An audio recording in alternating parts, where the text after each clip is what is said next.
இந்த பிசிஓஎஸ்ஸே மொத்தமா போயிட்டு பிஎம்ஓஎஸ் மட்டும் உள்ள இருக்கிற மாதிரி. மேம் பிசிஓஎஸ் வெயிட் அது பிசிஓஎஸ் இல்ல பிஎம்ஓஎஸ். அதைத்தான் மேம் நானும் சொல்ல வந்தேன். ஏன் பிசிஓஎஸ்ல இருந்து பிஎம்ஓஎஸ்க்கு மாத்தினாங்க? ஸோ அது poly endocrine metabolic ovarian syndrome, அதான் பிஎம்ஓஎஸ்னு ஷார்ட் ஃபார்ம்ல சொல்றாங்க. முன்னாடி பாலிசிஸ்டிக் ஒவேரியன் சிண்ட்ரோமா இருந்தது.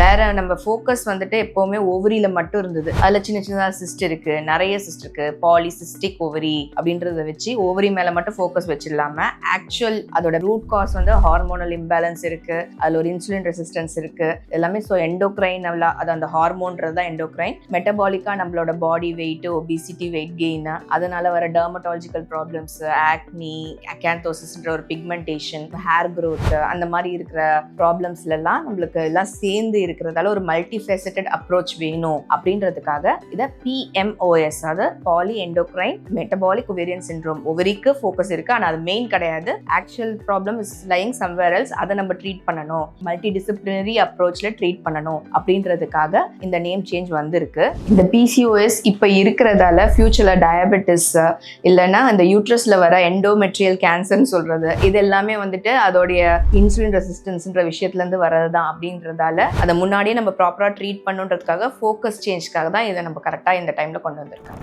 இன்னும் ஃபுல்லா இம்ப்ளிமெண்ட் ஆகிறதுக்கு டைம் எடுக்கும். மேபி இன் 2028 மாதிரி வில் கெட் இந்த பிசிஓஎஸ்ஸே மொத்தமா போயிட்டு பிஎம்ஓஎஸ் மட்டும் உள்ள இருக்கிற மாதிரி இருக்கும்.